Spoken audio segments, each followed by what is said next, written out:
আসসালামু আলাইকুম ওয়া রাহমাতুল্লাহি ওয়া বারাকাতুহু। সম্মানিত শিক্ষার্থীগণ, আশা করছি সকলে ভালো আছেন। আলহামদুলিল্লাহ।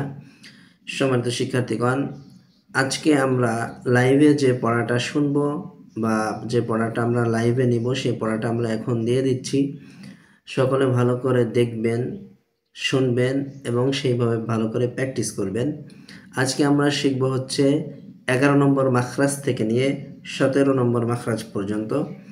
11 থেকে নিয়ে 17 নম্বর মাখরাজ পর্যন্ত যে কটা হরফ আছে সেগুলো কোন কোন জায়গা থেকে উচ্চারিত হয় সেই আলোচনাটাই থাকবে আজকে। তো আমরা ভালো করে শুনবো, দেখব এবং যথেষ্ট চেষ্টা করব, প্র্যাকটিস করব যতদূর সম্ভব। আমরা আজকে সেই পড়াটা দিয়ে দিচ্ছি লাইভে, আপনারা এই পড়াগুলো শুনবো, সকলে ভালো করে প্র্যাকটিস করবেন ইনশাল্লাহ। তাহলে চলুন আর দেরি না করে আমরা চলে যাচ্ছি পড়ার জন্য।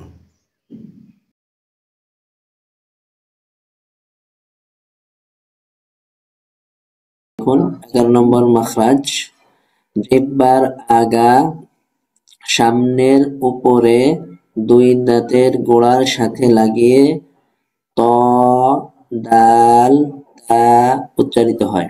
আবার বলছি, 11 নম্বর মাখরাজ, জিহ্বার আগা সামনের উপরে দুই দাঁতের গোড়ার সাথে লাগিয়ে ত, দাল, তা উচ্চারিত হয়। এটা এই যে এই প ত হরফটি মোটা হবে। প, প, দাল, দাল, আ, আ। জিহ্বার আগাটা সামনের উপরের যে দুইটা দাঁত আছে আমাদের, ওই দুই দাঁতের গোড়ার সাথে লাগাইতে হবে। এরপরে 12 নম্বর মাখরাজ, জিহ্বার আগা সামনের নিচের দুই দাঁতের আগার সাথে লাগিয়ে সদ, সিন, ঝা উচ্চারিত হয়। আবার একটু বোঝার চেষ্টা করি। 12 নম্বর মাখরাজ, জিহ্বার আগা, জিহ্বার আগাটা সামনের নিচের, সামনে এবং নিচের দুই দাঁতের আগার সাথে লাগিয়ে, সামনের নিচের যে দুইটা দাঁত আছে ওই দুই দাঁতের আগার সাথে লাগিয়ে, মধ্যখানে লাগালেও হয়, দুই দাঁতের আগা সবচেয়ে বেস্ট। সেখান থেকে উচ্চারিত হয় সাদে, সিন, ঝা। যেটা সাদে, সাদে, তারপরে সিন, সিন, ঝা, ঝা। এরপরে দেখবো 13 নম্বর মাখরাজ, জিহ্বার আগা সামনের উপরে দুই দাঁতের আগার সাথে লাগিয়ে য, জাল, থা উচ্চারিত হয়। লক্ষ্য করবেন, সকল লক্ষ্য করবেন, 11 নম্বর মাখরাজ এবং 13 নম্বর মাখরাজ সেম।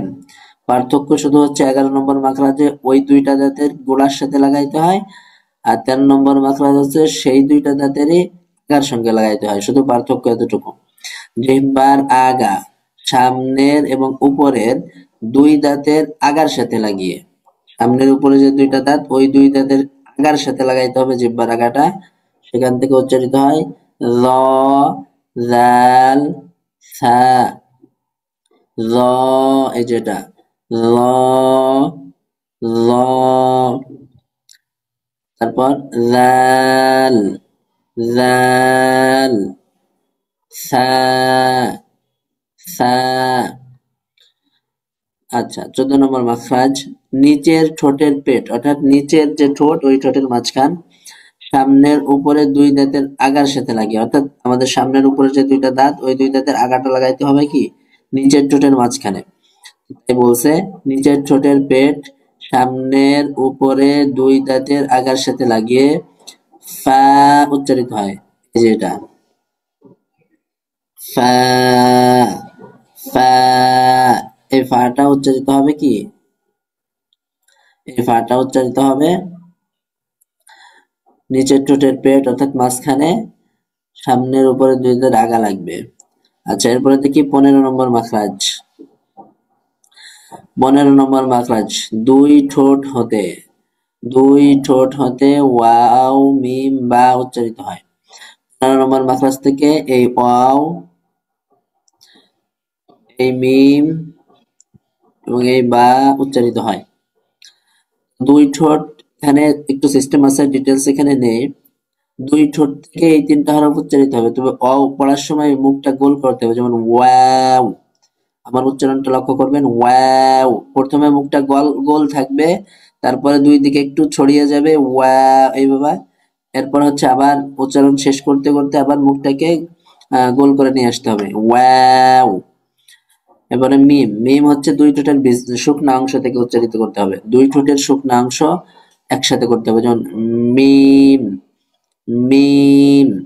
আর বাটা হচ্ছে দুই ঠোঁটের ভিজা অংশ থেকে, অর্থাৎ আমাদের দুইটা ঠোঁট স্বাভাবিকভাবে যার যেমন থাকে সেইভাবেই, বা, বা, বা। তাহলে কি বুঝলাম? 15 নম্বর মাখরাজ থেকে দুই ঠোঁট হতে ওয়াও মিম বা উচ্চারিত হয়, ওয়াও মিম বা উচ্চারিত হয়। 16 নম্বর মাখরাজ, মুখের খালি জায়গা হতে মাদের হরফ পড়া হয়। মুখের খালি জায়গা বলতে দেখেন এখানে লিখে দেওয়া আছে, বা আলিফ জবর বা, বা ও পেশ বু, বা ইয়াজের বি। এই যে বা জবর বা হয়, বা আলিফ জবর বা, এই যে টানটা হচ্ছে, মাদ হচ্ছে। এই শুধু খালি জায়গা থেকে কিন্তু আমাদের মুখের খালি জায়গা থেকে কিন্তু এই আওয়াজটা আসতেছে। তো এটাকে বলা হয়েছে মুখের খালি জায়গা হইতে মাদের হরফ পড়া হয়, অর্থাৎ এই আলিফটা এখন মাদের হরফ হয়ে গেছে। অর্থাৎ এটা মাদের যখন ক্লাস নেব আমরা তখন ওটা ক্লিয়ার করব। এখন যেটা বলতেছি সেটা বোঝার চেষ্টা করবেন। এক কথায় মাদের হরফ উচ্চারিত হয় মুখের খালি জায়গা থেকে, বা মাদ উচ্চারিত হয় মুখের খালি জায়গা থেকে। যেমন আপনি যদি কোনো কিছুকে লম্বা করে আওয়াজ করেন, যেমন আলিফ, এই যে ই খানিক শব্দ হইলো, তারপরে যেমন বা, বা এতটুকু তো বার উচ্চারণ শেষ, তারপরে যে খানিক লম্বা করার কারণে হচ্ছে, ওইটাকে বলা হয় কি মাদের হরফ বা মাদের মাখরাজ। আশা করছি বুঝতে পেরেছেন। যদি কারো সমস্যা থাকে কমেন্টে জানিয়ে দিবেন, আবারও ক্লিয়ার করে দেব। এরপরে হচ্ছে 17 নম্বর মাখরাজ, নাকের বাঁশি হতে গুন্নাহ উচ্চারিত হয়। নাকের বাঁশি হতে গুন্না, নাকের বাঁশি খয়সুম, অর্থাৎ আমাদের নাকের যে নরম অংশটা তার একটু উপরে কি আমাদের একটু শক্ত অংশ যেটা হাড্ডি, সেটাকে বলা হয় নাকের বাঁশি। আর আরবিতে বলা হয় খয়সুম। তো ওই খয়সুম বা ওই নাকের বাঁশি হইতে গুন্নাহ উচ্চারিত হয়, যেমন আন্না, ইন্না। দেখুন নাকের ভিতরে একটা গুনগুন আওয়াজ করবে, ওই গুনগুন আওয়াজ করাকেই গুন্না বলে। আর ওই গুন্নাটা উচ্চারিত হয় নাকের বাঁশি হতে, এই জন্য বলা হয়েছে 17 নম্বর মাখরাজ নাকের বাঁশি হতে গুন্না উচ্চারিত হয়, যেমন আন্না, ইন্না। যাই হোক, 11 থেকে 17 নম্বর মাখরাজ, 7টি মাখরাজ আমরা সকলে ভালো করে মুখস্থ করব, বোঝার ট্রাই করব, এবং এখানে যে হরফগুলো আছে সেগুলো যদি যথাসম্ভব আমরা চেষ্টা করব উচ্চারণ ভালোভাবে করার জন্য। আজকের ক্লাস এ পর্যন্তই। সকলে ভালো করে শুনবেন, দেখবেন এবং ভালো করে প্র্যাকটিস করবেন। ইনশাল্লাহ আমরা লাইভে পড়া শুনবো আপনাদের থেকে। আসসালামু আলাইকুম ওয়া রাহমাতুল্লাহি ওয়া বারাকাতুহু।